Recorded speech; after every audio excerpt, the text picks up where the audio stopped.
Afterward.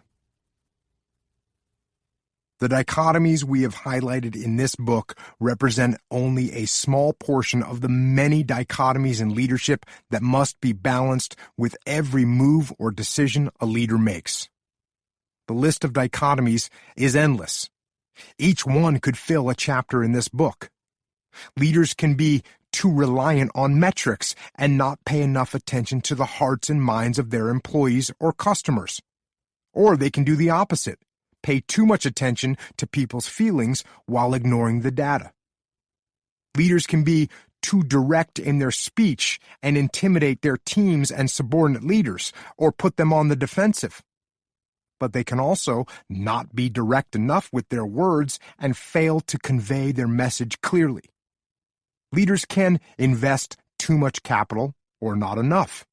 They can grow their team too quickly and allow performance standards to slip, or grow too slowly and leave the team undermanned and overwhelmed.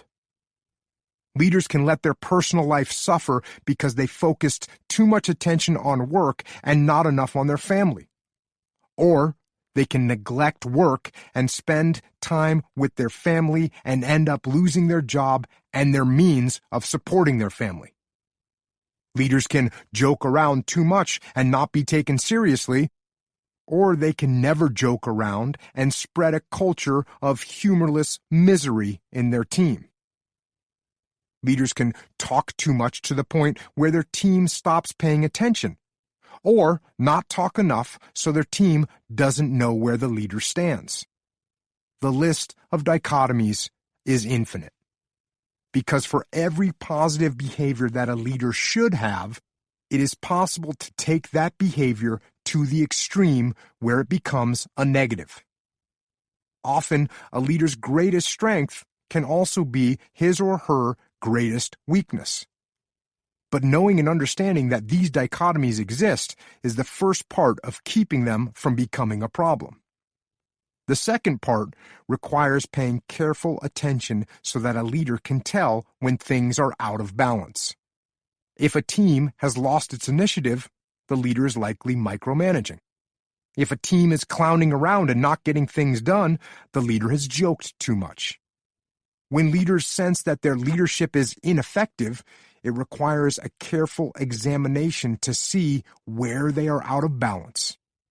Then action can be taken to bring equilibrium back to the dichotomy.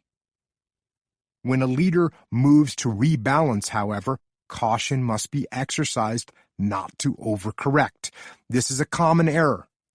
When leaders sense they have gone too far in one direction, they can react by going too far in the other direction. This is ineffective and can make the situation worse. So instead, make measured, calculated adjustments, monitor the results, and then continue to make small, iterative corrections until balance is achieved. Once balance is achieved, a leader must recognize that equilibrium will not last. Circumstances change. Subordinates, leaders, employees, the enemy, the battlefield, the market, the world, it all changes. And those changes will upset the dichotomy of leadership. The leader must continue to monitor the situation, readjust as changes happen, and restore the balance. Like so many of the challenges in leadership, finding and maintaining balance is not easy. But as we wrote in Extreme Ownership, it is the immense challenge of leadership that makes the reward of success so fulfilling. A deeper knowledge and understanding of the dichotomy of leadership unleashes the highest levels of performance, enabling the leader and the team to dominate on any battlefield, to lead and win. So take the challenge. Become the most effective leader possible. And while you should absolutely take extreme ownership of everything in your world, you must also absolutely strive to be extremely balanced in everything you do. With your subordinates, your superiors, your peers, your decisions, your emotions, and your life. In leadership, you will find challenges. You will find rewards, you will find struggles, and you will find fulfillment. But as a leader, If you can think and act with balance, you will achieve the goal of every leader and every team: victory. Remember, by Jocko Willink. Remember me. I am the fallen soldier, sailor, airman, and Marine. I am the fallen warrior. I am the one that held the line. Sometimes I volunteered. Sometimes I went because I was told to go. But when the nation called, I answered. In order to serve, I left behind the family, friends, and freedom that so many take for granted. Over time, I used different weapons: a sword, a musket, a bayonet, a rifle, a machine gun. Often, I marched into battle on foot, countless miles, across whole continents. I had little water and even less food, but it did not matter. We had a job to do. Other times, I rode to battle on horseback or in wagons, sometimes on trains, later in tanks or jeeps or Humvees. In early wars, my ships were made of wood and powered by the wind. Later, they were made of steel and powered by diesel fuel or the atom. I even took to the air and mastered the sky in planes, helicopters, and jets. The machines of war evolved and changed with the times. But remember that it was always me, the warrior, who had to fight our nation's enemies. I fought at Lexington and Concord as our nation was born. I crossed the Delaware on Christmas Day in 1776. Freedom was on our side. I defended the Chattahoochee River in the War of 1812. I would stand again. In the Civil War, I fought with my brothers and against my brothers at Gettysburg and Shiloh and Bull Run. I learned that we must never again divide. In World War I marched on the Marne and held the line at Belleau Wood. The war to end all wars, they called it. I just called it hell. In World War II, I fought everywhere. From the beaches of Normandy and the Battle of the Bulge to the sands of Iwo Jima and the hell of Guadalcanal. I stood against tyranny and kept darkness from consuming the world. In Korea, I landed at Incheon and broke out of the Chosin Reservoir. They called it the Forgotten War. But I never forgot. In Vietnam, I went and I fought in the Mekong Delta, and at Ai Drang and Khe Son and Hamburger Hill.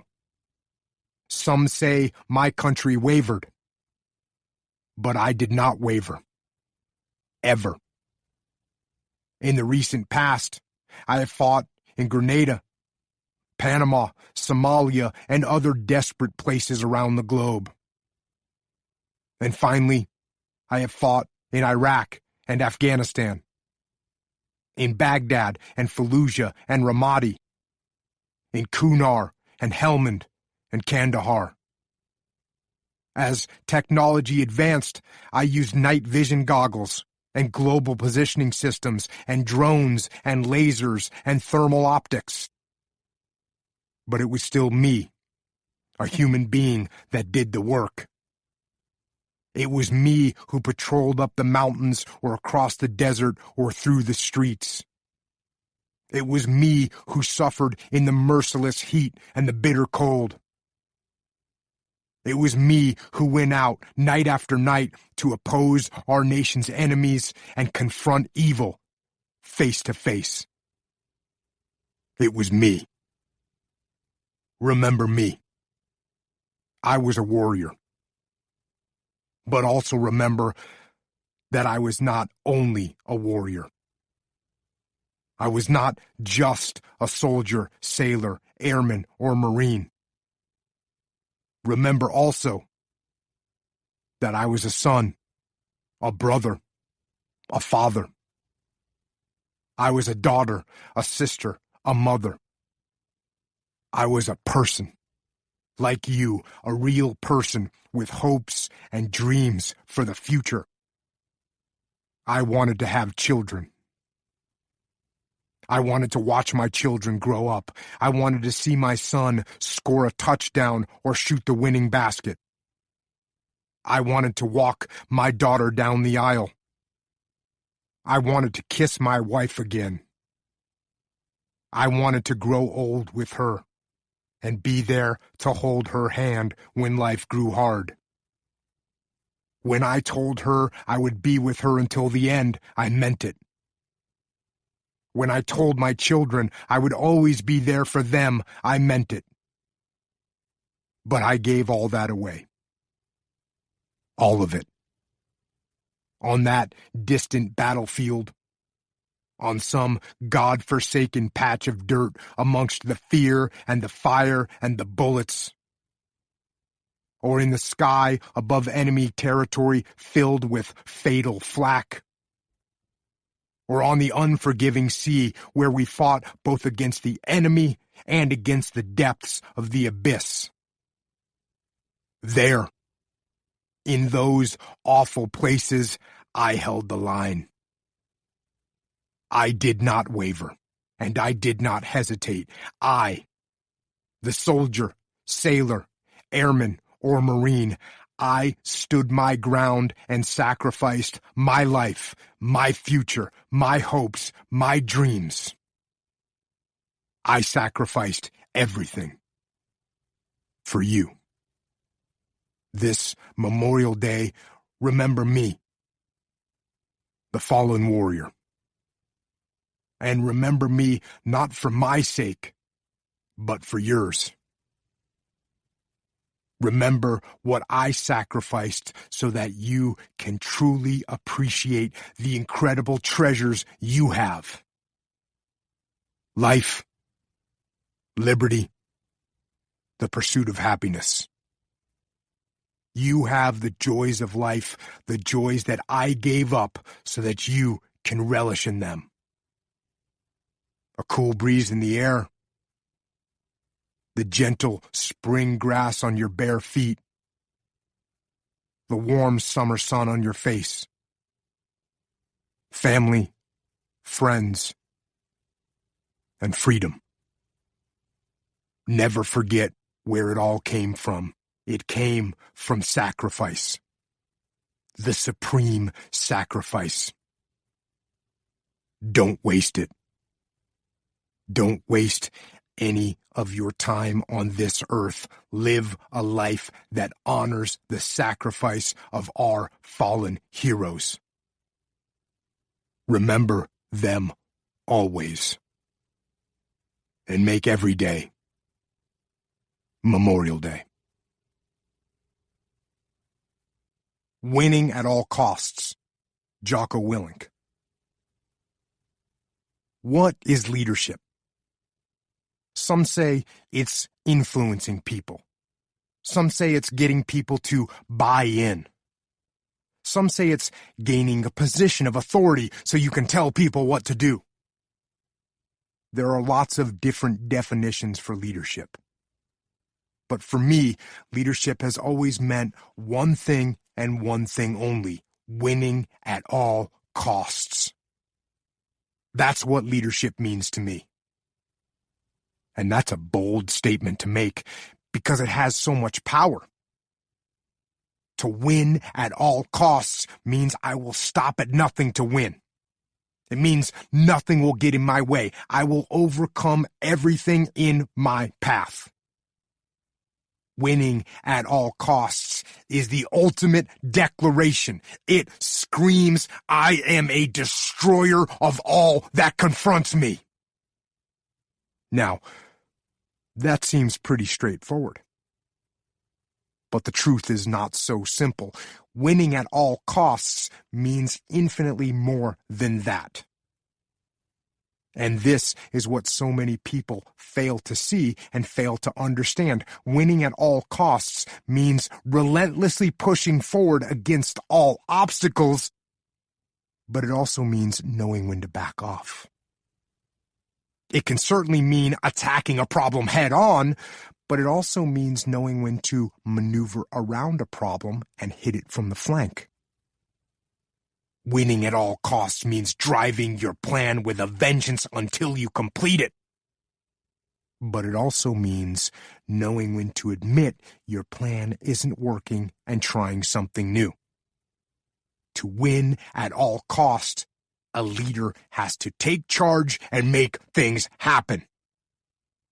But a leader must also know when to step aside and let someone else lead the charge. Winning at all costs as a leader is about standing in front of a crowd and showing them the way forward. But it is also about standing in the shadows, empowering the team, and giving them the credit. So, what does it take to win? Yes, you have to be determined. Yes, you have to be driven. Yes, you must have the unconquerable will to win.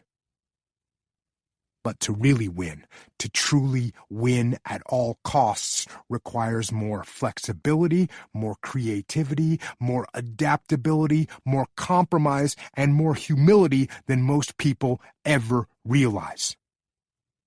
That's what it takes to win. And if that's what it takes to win at all costs, then what makes a great leader? This is a hard question to answer. And there is a reason people have a difficult time putting their finger on that answer. It's because people can't see it.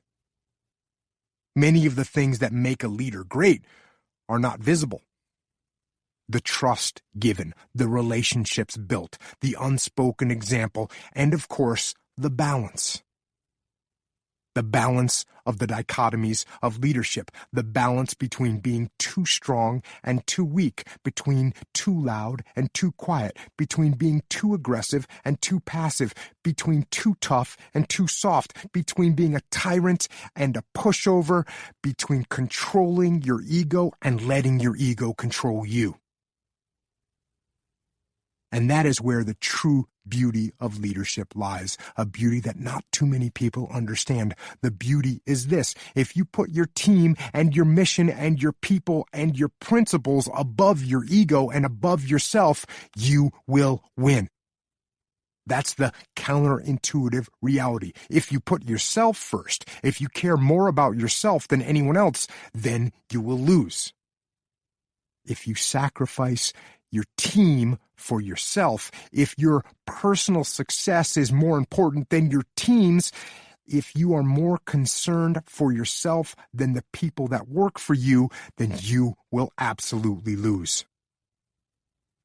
But if you put the team first and make your true goal not your own success, but the success of your team and their mission, if you as a leader put others above yourself, if you care for your team first and foremost, then you will absolutely win. That's what leadership is. The pure goal and righteous intent of putting your people and the mission ahead of yourself. And that is how a leader can truly win at all costs. We hope you've enjoyed The Dichotomy of Leadership, a Macmillan audio production, St. Martin's Press. Text copyright 2018 by Jocko Command LLC and Leif Babin LLC. This program was produced by Robert Van Kolken. Post-production by John Marshall Media. All rights reserved.